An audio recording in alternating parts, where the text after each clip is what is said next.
Welcome to the Employer Content Show, everyone. Part of the Talent Insight series, brought to you by HireWell and Before You Apply. I'm your host, James Hornick. Joining me is my co-host from Before You Apply, employer brand outcast, Nate Guggia. Yep. Yep. The least popular man in all of employer brand. Yeah, at least soon to be. How are things there? You good? Yeah, man. Things are good. All right. Yeah. You? Good to hear. Yeah, killing it. Loving it.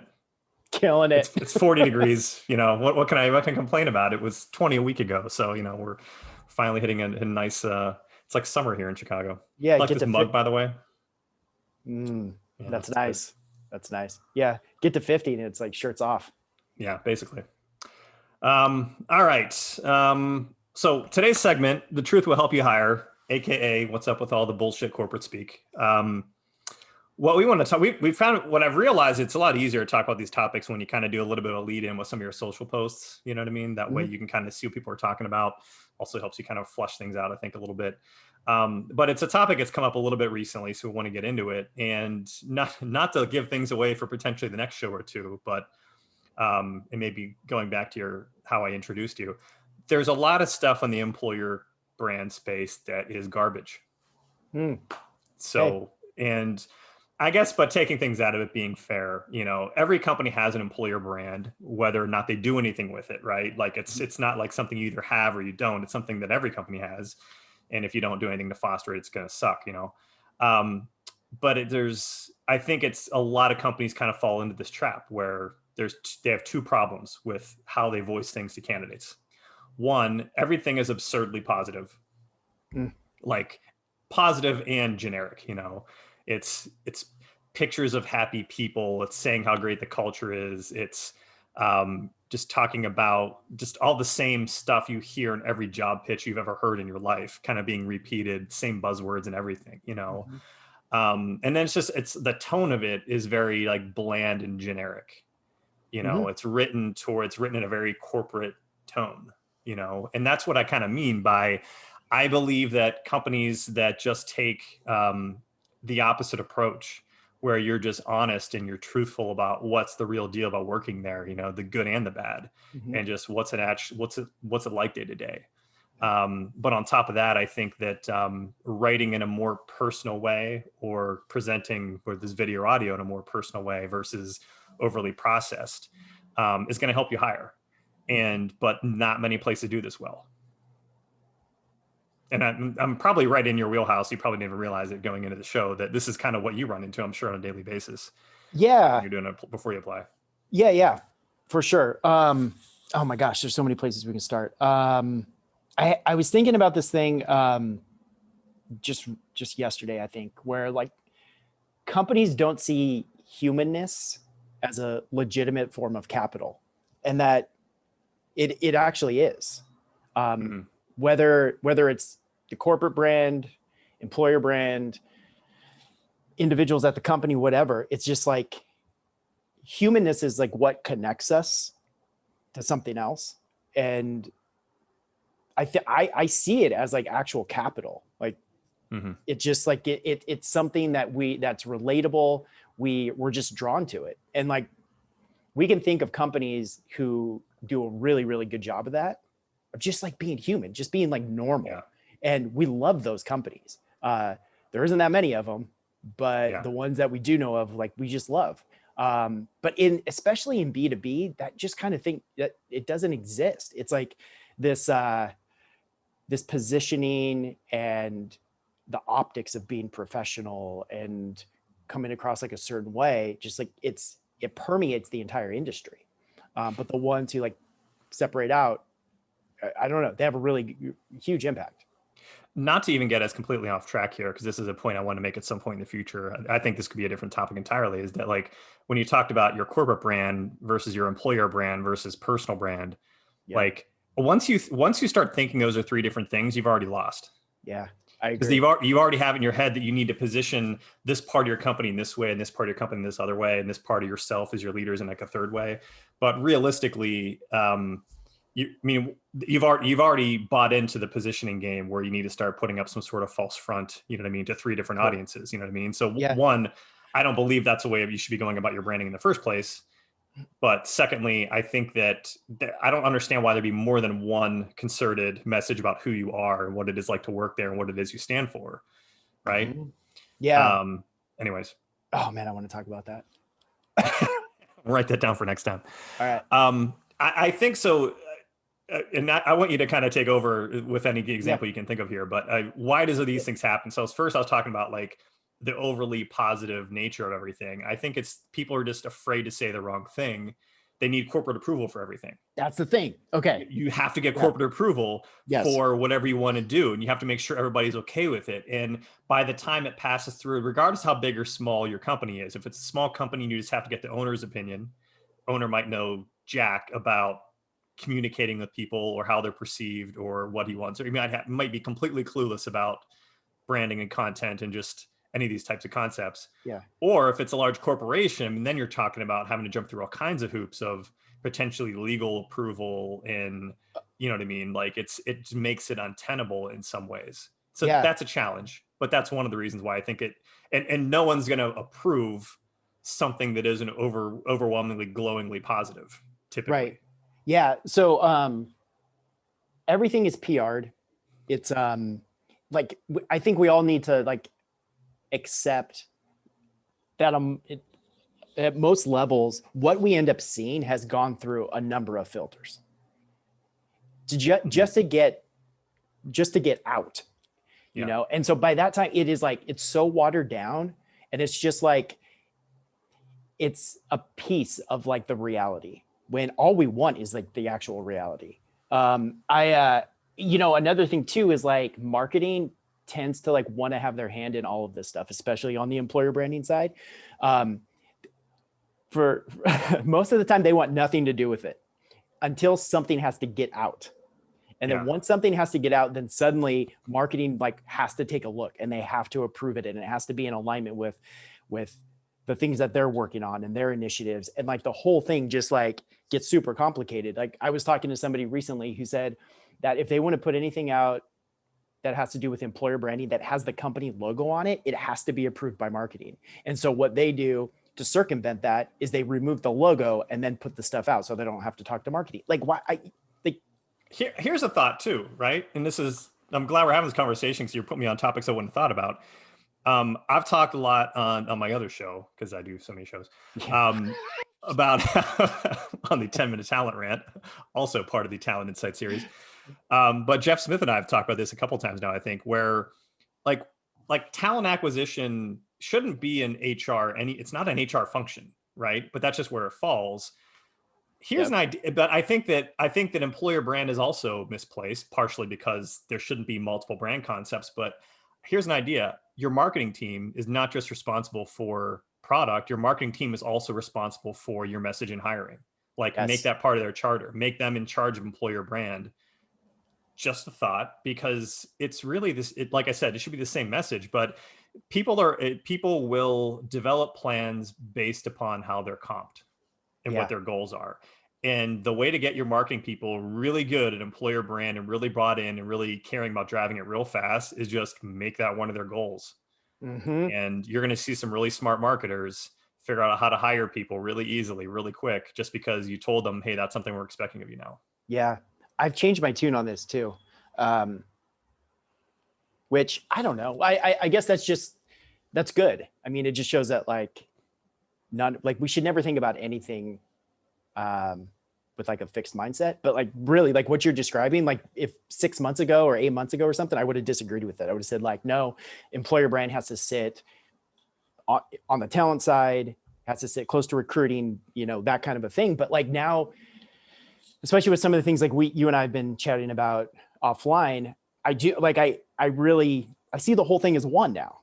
Whereas like, I really didn't do that before. And I think that there's like this huge opportunity for employer brand to be part of corporate brand, just like to sit all in this like one function and like work together. And I don't know. Like I've kind of done a 180 on that one. But yeah. Well, it's also, I mean, I think that there needs to be alignment between whoever's running your employer brand and your recruitment for obvious reasons. But I think that recruitment, employer brand, corporate brand, which I say should be the same thing, have far more alignment than your HR team in these things. Just my Right. take. Yeah. So like Well, I'm and not saying cut out HR. It's just that like HR's job is never branding, is never messaging and positioning and attraction. You know what I mean? It's just a totally different function. right. And I think that the traditional casting of these roles, and I think that, you know, putting employer brand and therefore recruitment closer aligned with marketing is going to help you anyway. Well, yeah. Getting I off the mean, path here, well, I which don't is know, fine. but not really. I mean, you know, if I remember like I had a conversation one time with a startup, and I was just like giving them advice on like their employer brand, like how to just start.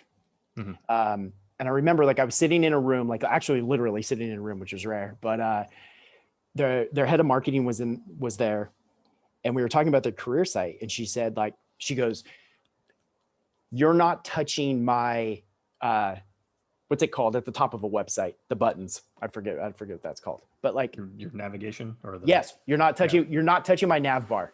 Okay. And I was like, okay. That meant like you are not putting career site on the nav bar. It has to sit at the bottom of the page. Mm-hmm. And I was like, okay, like I'm not trying to step on your toes, but like what's up with that? You know, like it's just like, yeah, and that's how it is at a lot of companies. Just to get to the career site, you have to scroll all the way down the friggin' page just to like find the career site, you know? And it's just like, it's just an example of how like, I think if there wasn't this separation, if there was like this alignment, and if they were like really truly working together as part of the same team, you might not have this disconnect that we're talking about.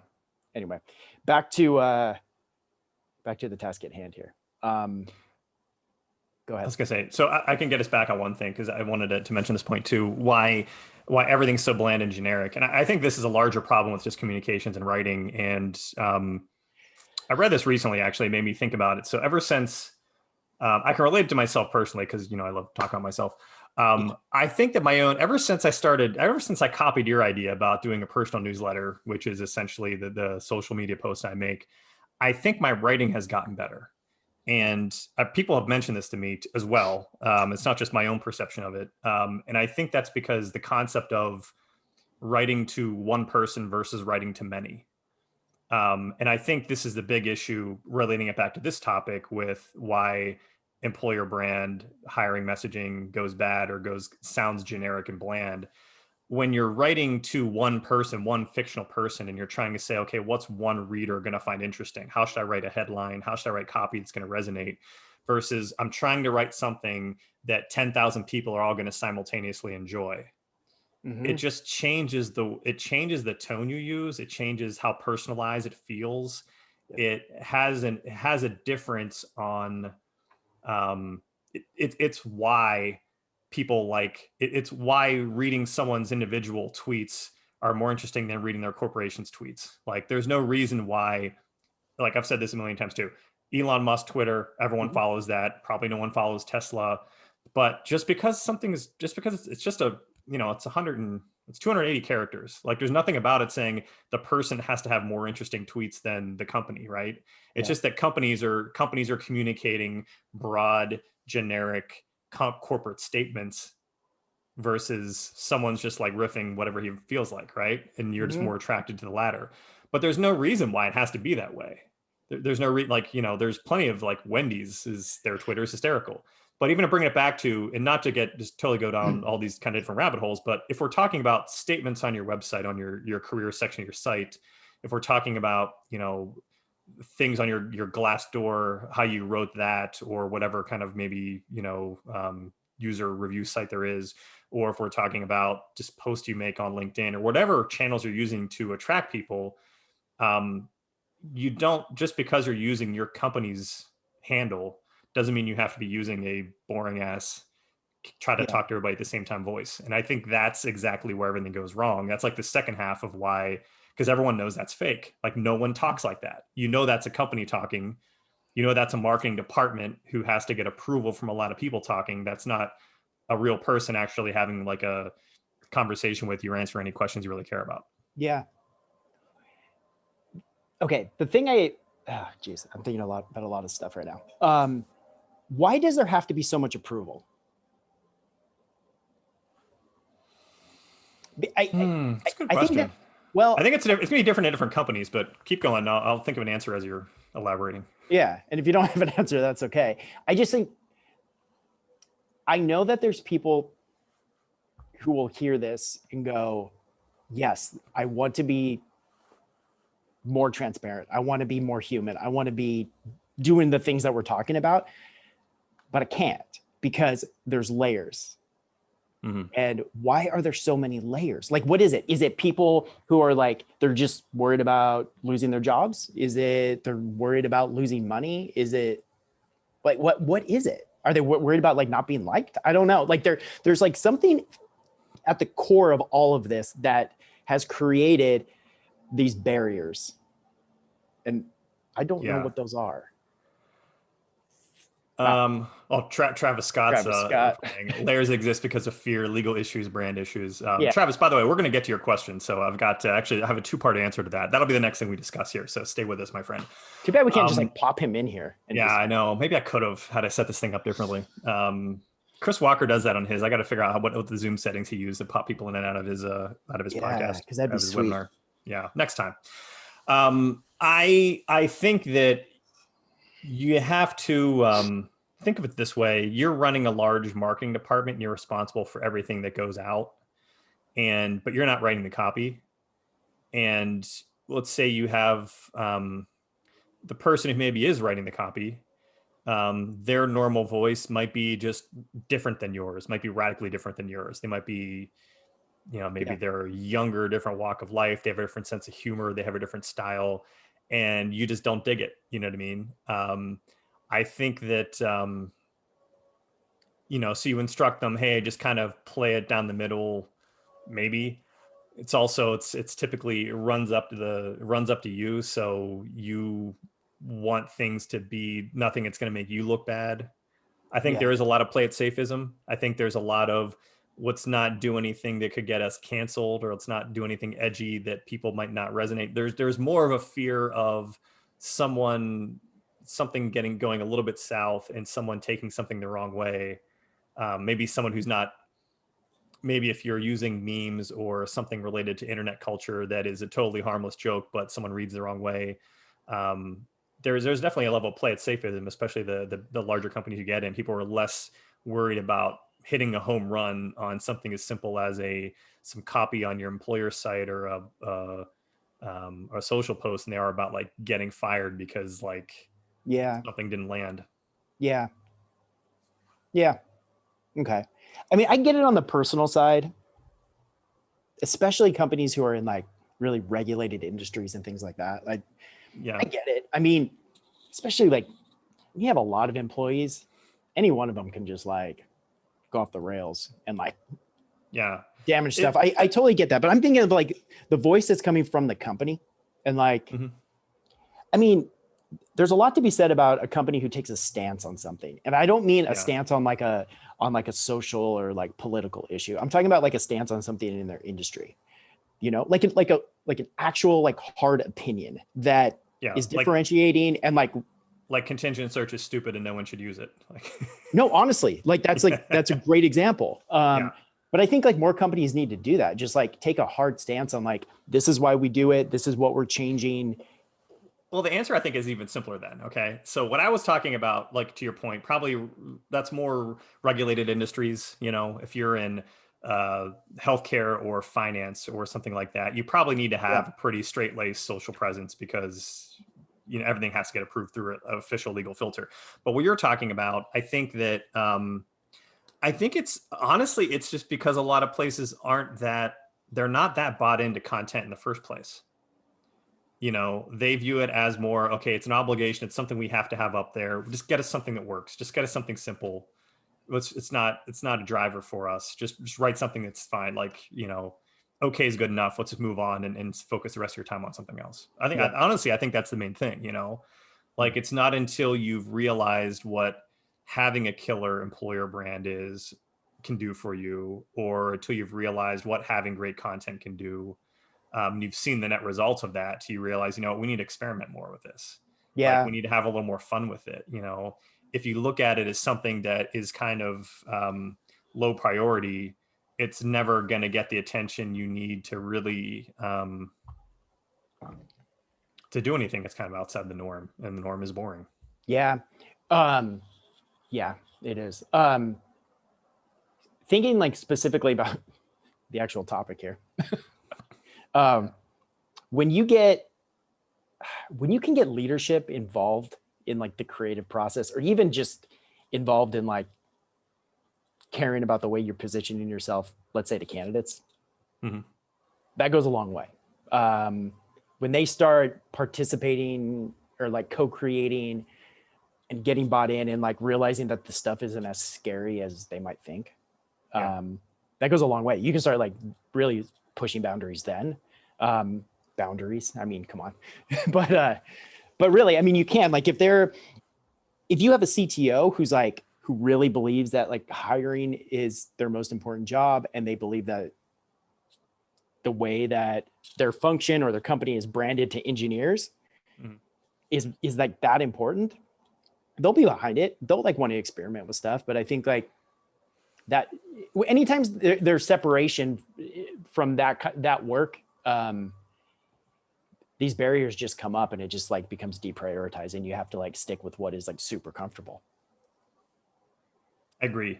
I want to pivot into something real quick before we forget, because I also want to get down to the questions we had, because I think this is a core part of this conversation. It's something you and I have talked about. I don't think we've talked about on the show before, just the whole concept of attract and repel. Yeah. And because I think this is also kind of a core thing of it. And companies don't use content to repel the wrong candidates like they could. Because when I talk about the truth will help you hire, it's not just attracting candidates, it's also saving you an exorbitant amount of time of not talking to candidates that aren't going to fit your environment, and giving them a means of self-selecting their way out of it without having to have one-to-one conversations every time. Yeah. And I know we had some conversations online about this, and some people weren't necessarily kind of 100% bought in, because I think they're wrong. But if we're talking like, if we're talking job descriptions, just mentioning, because this is the big objection I always get, is like, okay, but I put in my job description, or put in my job ad, get on that one. It's kind of separate note. I put in my job ad Easy that you have to have this experience, and people still apply anyway, but if what you put out there kind of is boring and sucked anyway, then no one's going to read it. No one got that far, that doesn't count. Yeah. Just a thought. Or things on your website, and this is kind of what I was talking about a little bit today. Talking about this is okay. So I stole this from you, by the way, or from before you apply, from one of your core questions, which I'll just kind of drop out there. Okay. Why do people leave your company? Oh yeah. When people do leave, why do they leave? What's the reason for someone leaving your company? And the answer to that question is going to be different in every organization. But it's an important question to be able to answer, for a few reasons. One, do you have a good reason you can share? You know what I mean? Mm-hmm. Like, because we're a train wreck, okay, then that you got bigger problems. You know what I mean? Or they always go to our competitors because they pay. Okay, that's something you need to address too. Like, this is a good kind of gut check internally. But if it's things like, we're a recruiting firm, right? It's because people get burned out. They want to try something different in life. You know what I mean? Mm-hmm. That's why they sometimes leave. Or we've had people, I'm just talking about HireWell now. We had someone leave in the last year because they want to become a brewmaster. We had someone leave who wanted to become a managing director, wanted to become a managing consultant. These are very different career paths. Like, these are different stories you can tell than because honestly, I think in our entire existence, we had one person leave us to go to a different firm, after like 20 years. But it's a good question for anyone to be able to answer. And it's also a very real thing, because if it doesn't track with someone's experience, if the reason why people leave, if you can articulate that, and the person listening to your video, talking about it, reading it, or whatever the mode is, and they're like, well, that thing is something I'm interested in doing. Yeah. Maybe then you realize, yeah, maybe this isn't a great fit. Yeah. And that's fine, because that saves you from making what we call a bad hire. I'm using my quotation finger marks if you're on the podcast. Potentially. Just a thought. Um, yeah, I think it was last week I posted one of our job descriptions as an example. Yeah. I mean, because that job description like really leans into the repel factor. Um, Mm-hmm. I mean, it like even it just starts with like a really bold headline. Anybody who just wouldn't be interested in like ambiguity would not want to apply for that role. Yeah. But it was pretty interesting because there was somebody who commented multiple times on that post who really hated the fact that we used that word ambiguity and how using that word, like we would never basically be able to hire anybody skilled and we'd lose. And I was just like, that's actually not true. But two, like that. First off, you're wrong. That's not true. But second, I mean, that's like the whole point. Like I even had somebody comment and say like, it wasn't that they didn't like the job description. They just said, I would never apply for this role. And it's like, that's the point. Like, yeah, you need to like, good. Yeah. This idea of like leading with that mentality of like, how many people can I get to not apply will actually help you create the things that are going to get more of the right people to apply. It's like, it is such a strong filter and it's copywriting. It's like, you just like, you put front and center all the challenges. Like, this is why it's going to be hard. Here are the hats you're going to be wearing. Here's the compensation. Like all the stuff that you're just afraid to tell people, you just like put it right there in front of them. And and trust me, there's a group who are going to see that and go like, hell yeah. Like, this is what I want, you know, like. And I think we need to underscore this too. And I'm agreeing with everything you're saying, because when I've talked about this, the other people are like, yeah, but like you gotta do a better job of attracting people, just kind of like you said. And we're talking about both. There's certain jobs you're going to get a million people apply for, and your problem is none of them are filtering themselves out. There's other jobs where you're not getting enough people to applying for. So you just have to understand where you are on the spectrum with whatever you're working on. Or do you need a better job of selling it, or do you need to do a better job of kind of selling your way out of it? Because certain jobs are going to be more specific, certain jobs are going to have higher volume, but it really is kind of understanding both aspects. Do you need to be focused more on the attraction piece and do a better job with copywriting to sell the job? Or do you already do that well? / does the job kind of sell itself and you need to focus more on the repel piece? Well, okay. So on the hard to hire ones, there's a reason. Like usually those candidates are comparing you against some other companies, right? Yeah. So if we look at like some of the most popular searches when you're looking to use like, or to find like a new tool, like a new piece of software or something, is like this versus that, Salesforce versus HubSpot. Find out the differences. That's why G2 is G2, right? Writing a comparison piece of content where you compare yourself versus the others is like one of those things that can help you maybe get some of those candidates who already have this stuff going on in their head, like get them talking to you, you know, like if you're an engineer and you don't know about this startup, but they reach out to you and you're like, well, how do they compare to like these other offers that I have? Like this comparison thing, I think is like, it's pretty interesting. That is I don't know if I've seen that before. I can see a lot of companies getting bent out of shape about it, but so what, you know? Like if I'm writing a piece of comparing us to some other firm that people know about, and I say, here's where we're better than them. And of course it's always me kind of slandered your ways. I can see that being both interesting and a little bit incendiary. I haven't seen it done in the employer brand space. You don't even have to compare it directly to, well, you can, if you want to. Like if you're losing candidates consistently to a group of companies, you should compare yourself to those companies. Yeah. And you should say all the reasons why you're not them. And some of those reasons are going to be like, we can't compete on comp. We can't do this. We can't do that. But here's what we can do. It's like that stuff is going to come out anyway. Yeah, no, I see what you're saying.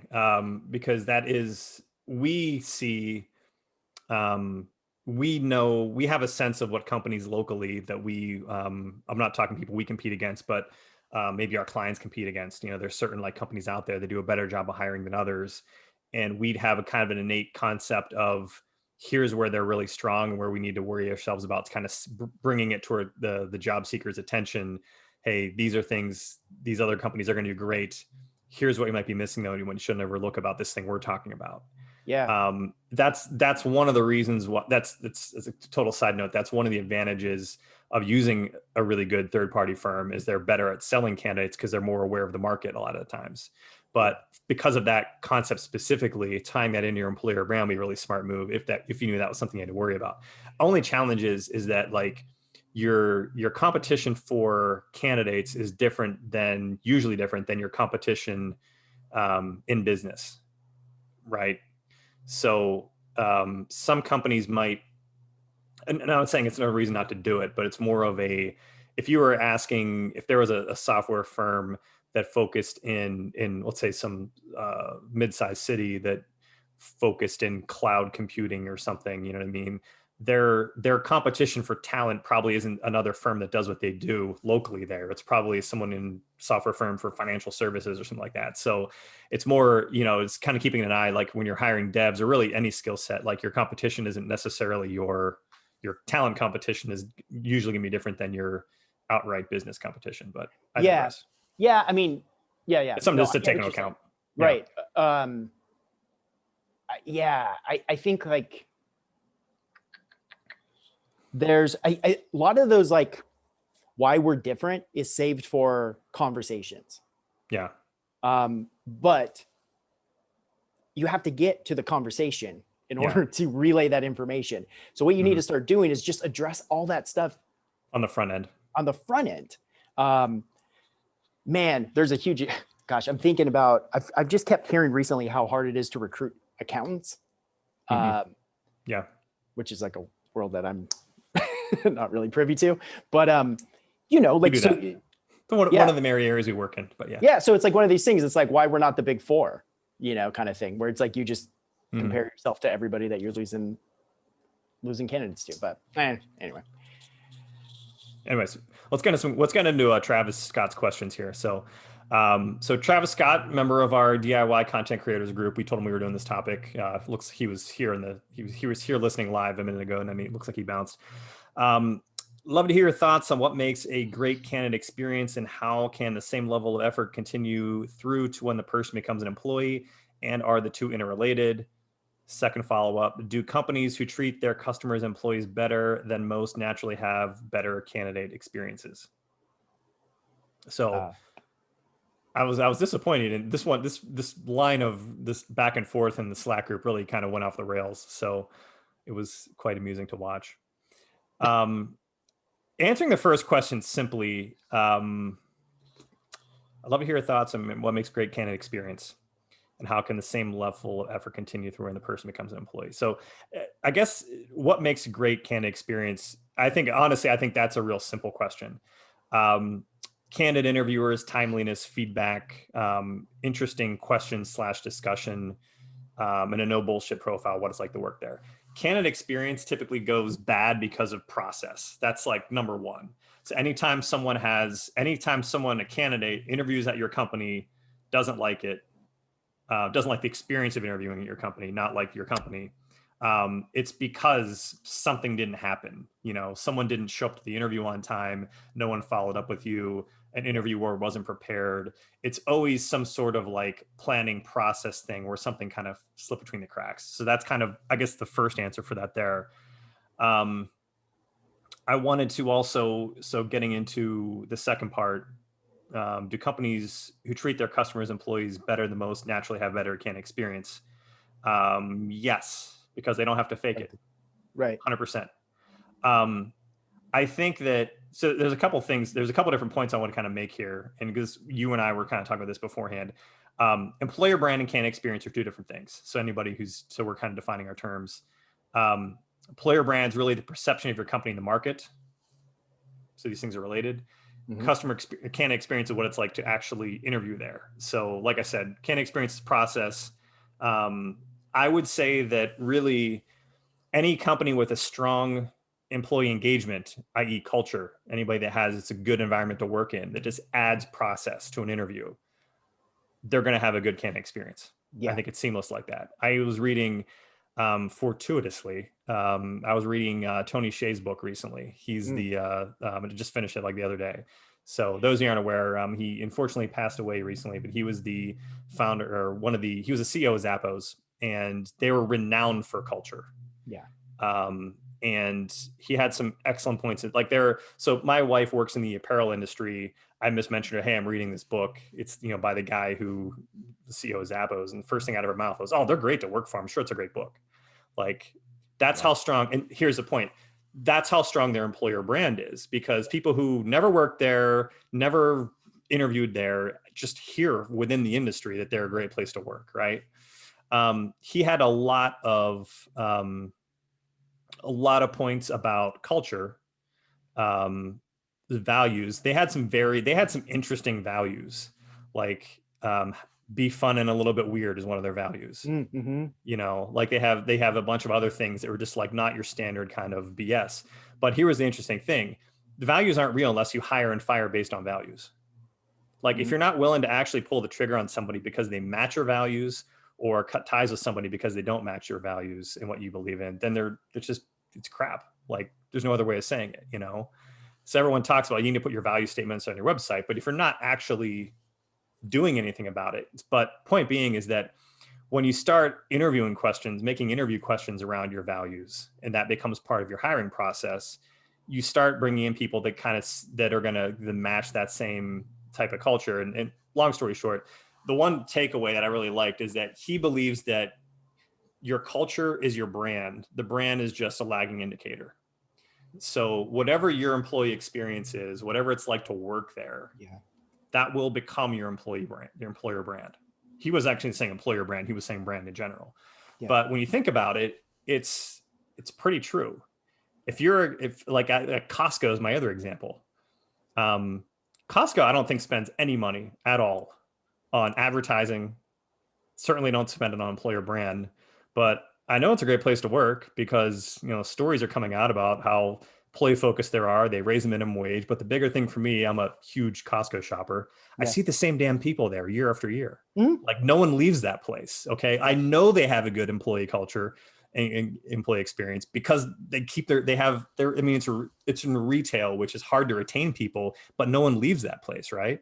Mm-hmm. So you create a culture, it just word of mouth gets out, regardless if you make quote unquote official like employer brand statements in a plan around it. Word of having a good employee culture gets out, I guess, is a long story short. Yeah. I think I read that book when it first came out, or close to. Now, like looking back on it, that book it had such an impact on the overall brand of that company, mm-hmm. and just like on the industry in general. Like it put company culture kind of on the map as something that we should like really pay attention to. And it was coming from like a cool company, right? And it just like, it's so much for that. And it showed that like that stuff that we can just sometimes view as like touchy feely, weird, quirky, whatever, is like actually has like a hard, like actual impact on the business itself and influenced an entire industry. It's pretty cool. So further answering Travis's question about this, kind of both ends of it. I think that because his first part was about what makes a great candidate experience and how can you use the same level of effort through to when a person becomes an employee. I think it's backwards. I think everything starts, the second part of what he's saying, if you create a good culture and employee engagement, whatever you want to call it nowadays with a modern language, and you focus on that first, that's going to create an employer brand. And you add some process, that's going to create a great customer experience. And it's that simple. Yeah. And I think there's the only reason I think that like your wife or other people know about that culture, about the Zappos culture is because they talked about it. Yeah. And so if you make things amazing, or if they already are amazing inside, like you have to tell those stories. And it's not like telling the regular stories. Like I get so hooked on this, like how you do stuff, mm-hmm. content, that there's so much opportunity to do that. And that just becomes what you're known for. And then people talk about it and you don't have a problem. But like, I've heard the same thing about Costco. And I know a lot of other people have too. And like, I've never seen one thing come from them. It's all been like random word of mouth stuff. I think they have zero advertising budget. I wasn't making that up. Like, I think that's like their thing. Is like, they don't spend any money on advert. The only thing that they were in, I think they got product placement in, what was that movie? The Watch. It was like Ben Stiller, and there's aliens that invaded, and I think they crashed into a Costco. Okay. Yeah. Vince Vaughn. Typical mediocre comedy. I'm sure it's on like Netflix or something like that. So, but that's the only time I ever saw Costco in anything. So, but I don't know. That's my take. Sticking to it. So. Yeah. Anything else you want to discuss today? We've been going for a bit here. I guess I should. I'll stop. But I think like we've set ourselves up for next episode. Is it going to be employer brand sucks? Is that going to be the title of the next episode? Well, no, not employer brand sucks. I think it's about like we need to rethink. Or is garbage? I like is garbage better. I think it's a little more now. I like garbage. I want to. I just like I want us to. It's about like rethinking employer brand, and that means rethinking corporate brand and just All right. So, I want to talk about it. Cool. Let's do it. Cool. Let's wrap it for this week, though. Everyone, if you're still with us, thanks. That is a wrap for the Employer Content Show. If you want to hear more of what Nate and I have to say, you can subscribe to the Hire Well channel on YouTube, where we have a playlist of all of our episodes, and the Talent Insights podcast, which is available on Apple Podcast, Google Podcast, Amazon, and Spotify. All right. Nate, hit me up after this. We got to wrap up some other things. Everyone else out there, see you soon. Bye.